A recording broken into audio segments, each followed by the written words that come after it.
C'est peut-être l'un des meilleurs produits tech que je peux avoir chez moi. Je vous parle aujourd'hui de ces lunettes, les X-Real One S. C'est certainement le meilleur rapport qualité-prix. Ces lunettes peuvent carrément remplacer une télé, un moniteur PC et vous permettre de consommer vos divertissements, séries, films, jeux vidéo et j'en passe, n'importe où, dans les meilleures conditions. C'est pas la première fois que je parle de cette marque X-Real sur la chaîne YouTube de Frandroid, mais c'est la première fois qu'X-Real baisse les prix sur un nouveau modèle. Elles viennent vraiment à l'instant d'être annoncées et elles sortent au prix de 500 €. Le tout en arrivant avec tout plein de nouveautés, comme par exemple un processeur à l'intérieur des lunettes qui convertit l'image que vous regardez de la 2D à la 3D. D'ailleurs, durant la vidéo, je vais vous parler de ce nouvel accessoire qu'X-Real commercialise avec ses lunettes. C'est une batterie portable, mais vous allez voir, elle cache un secret qui change l'utilisation des lunettes. Ça fait maintenant plusieurs mois que j'ai eu l'occasion d'aller dans les locaux d'X-Real, et autant vous dire que c'était passionnant. Ils en ont profité pour me prêter cette paire de lunettes afin que je puisse vous en parler plusieurs mois d'utilisation plus tard, et je peux vous dire que c'est vraiment bien.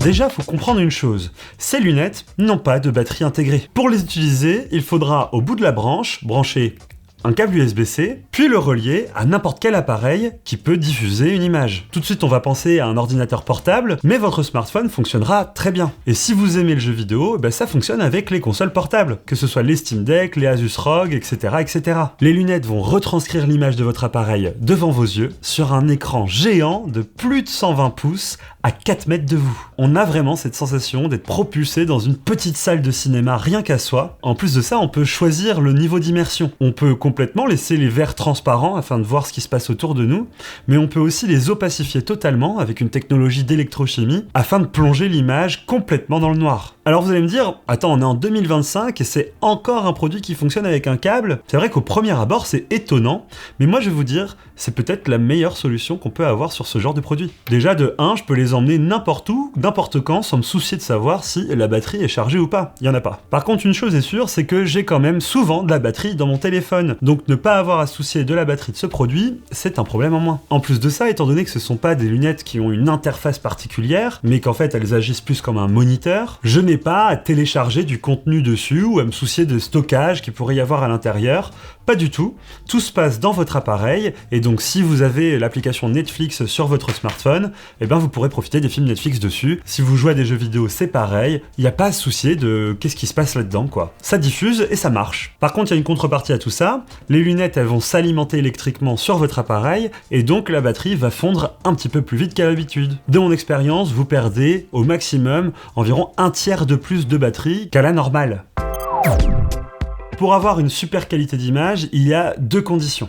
La première, c'est les écrans qui sont utilisés à l'intérieur. On a donc 2 écrans micro OLED, 1200p, c'est un peu plus que la 1080p, donc c'est un peu plus haut que la Full HD, avec un taux de rafraîchissement 120 Hz. Leur technologie OLED leur permet d'avoir un taux de contraste absolument hallucinant, et en plus de ça, ils sont très lumineux. Même en plein jour, on distingue bien l'image, et on peut regarder ces films sans souci. Et ce qui est intéressant, c'est que le placement de ces petits écrans, ils ne sont en réalité pas du tout devant nos yeux. Ils se trouvent sur le haut du châssis des lunettes et ils regardent vers le sol. Il y a un miroir placé à 45 degrés devant nos yeux qui permet de regarder ce qui se passe au-dessus. D'ailleurs, sur ce modèle, X-Real a légèrement amélioré le FOV, c'est-à-dire le champ de vision de l'image quand on met les lunettes devant soi. Ici, il est de 52 degrés.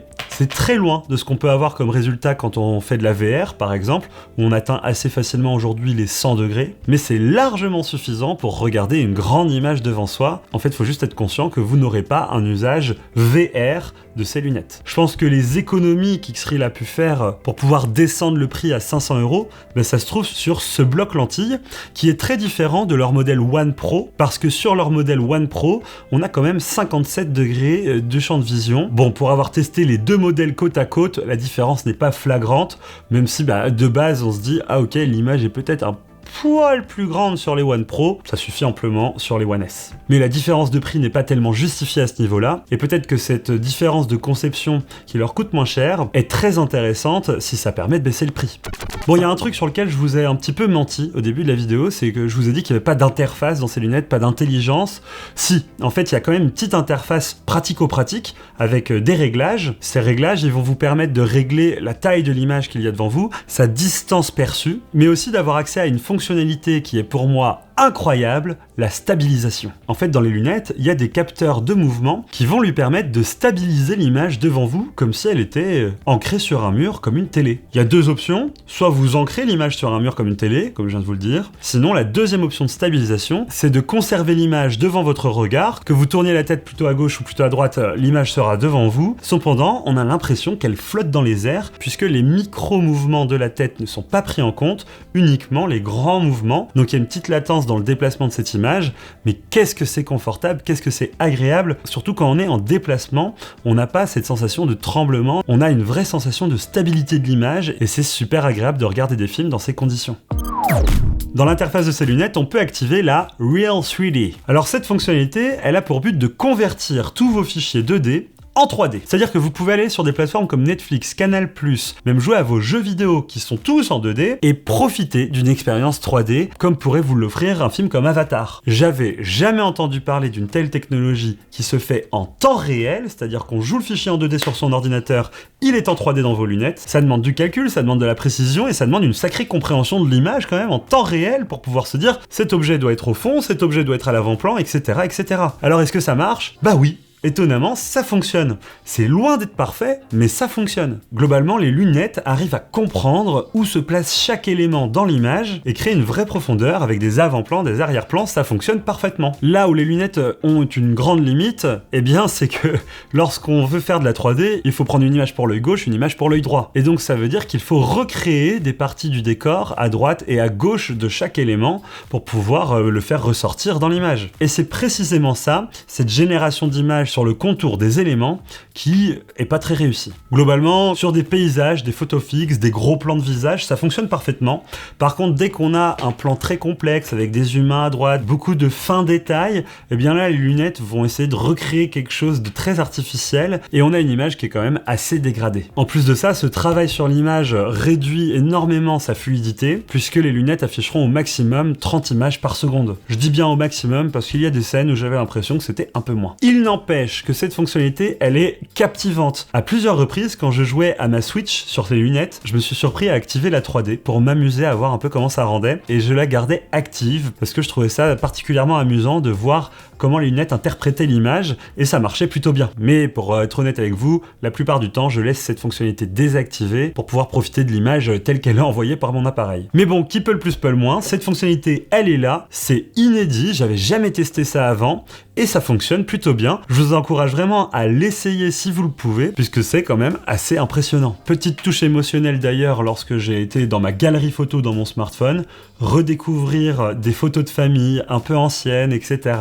avec la 3D activée, ça m'a fait un vrai effet et je me suis dit ah ouais, ça marche quand même très bien, surtout sur les images fixes, les lunettes elles ont bien le temps de comprendre ce que c'est très propre et franchement ça fait de l'effet.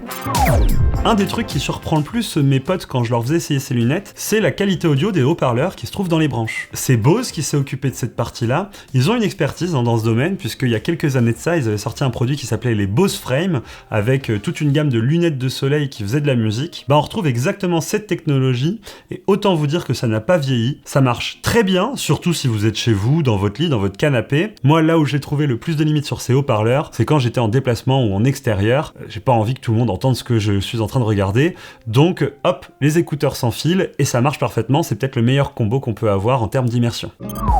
Alors maintenant, j'aimerais vous parler de la X-Real Neo. Cette batterie portable, elle intègre une batterie de 10 000 mAh, mais surtout un port USB-C dédié à vos lunettes. Et ça corrige le principal défaut que j'ai cité en début de vidéo. Les lunettes pompent l'autonomie de vos appareils. Et bien, si vous mettez cette batterie entre les deux, le problème est réglé. La batterie recharge votre appareil tout en laissant passer l'image dans les lunettes. Ça marche juste trop bien et avec une batterie comme ça, je peux vous dire que j'ai pu tenir des heures et des heures dans l'avion retour de la Chine lorsque j'avais visité le siège d'X-Real. Et cerise sur le gâteau, ce produit agit comme un dock pour la Nintendo Switch et Switch 2. Pourquoi je le précise ? Eh bien parce que Nintendo bloque complètement l'ajout d'accessoires sur sa Switch et donc on ne peut pas brancher les lunettes à la Switch 1 ou la Switch 2 directement, ça ne fonctionne pas, il faut que ce soit dans le dock officiel de Nintendo. Et X-Real, ces petits malins, ils ont réussi à intégrer exactement ce qu'il faut du dock de la Switch 2 à l'intérieur de la batterie et donc en déplacement, vous pouvez brancher la Switch 2 directement sur la batterie et profiter de l'image grandeur cinéma dans vos lunettes. Alors c'est sans compter que Nintendo, eux, ils ont pas envie que ça arrive ça, et donc ils font des mises à jour régulières de la Switch pour bloquer ce genre d'accessoires. Il se trouve qu'Xreel a un suivi très réactif de ces mises à jour Nintendo, et je peux vous le dire d'expérience puisque je l'ai essayé pendant des mois, cette batterie a reçu un nombre de mises à jour pas possible,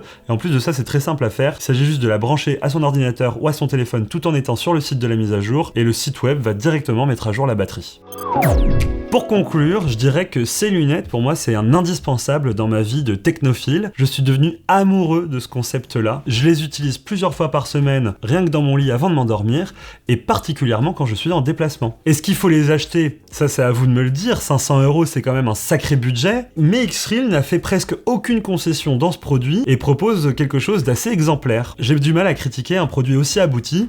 Pourtant, ils en ont sorti des lunettes, mais celui-ci, je pense que c'est peut-être le produit le plus abouti qu'ils aient jamais sorti. Alors dites-moi si vous, dans les commentaires, vous seriez prêt à investir dans une paire de lunettes comme ça, et si vous l'avez déjà fait, si vous en possédez, dites-moi quelle est votre expérience avec. Est-ce que vous en servez réellement, et est-ce que vous trouvez que c'est une partie du futur qui nous attend? En tous les cas, je pense que Google, Samsung, Apple, ils ont déjà répondu à cette question, puisqu'on sait qu'ils travaillent tous sur ce genre de produit. D'ailleurs, Xreel est le premier partenaire de Google pour réaliser la première paire de lunettes sous Android XR. Alors comptez sur moi pour vous en parler très très vite parce que ça devrait être annoncé ce début de 2026. Vous pouvez imaginer que je vais tout faire pour les tester dans les premiers. Dans ce cas-là, je vous tiendrai au courant. Allez, sur ce, vive les lunettes connectées, vive la technologie. Ciao.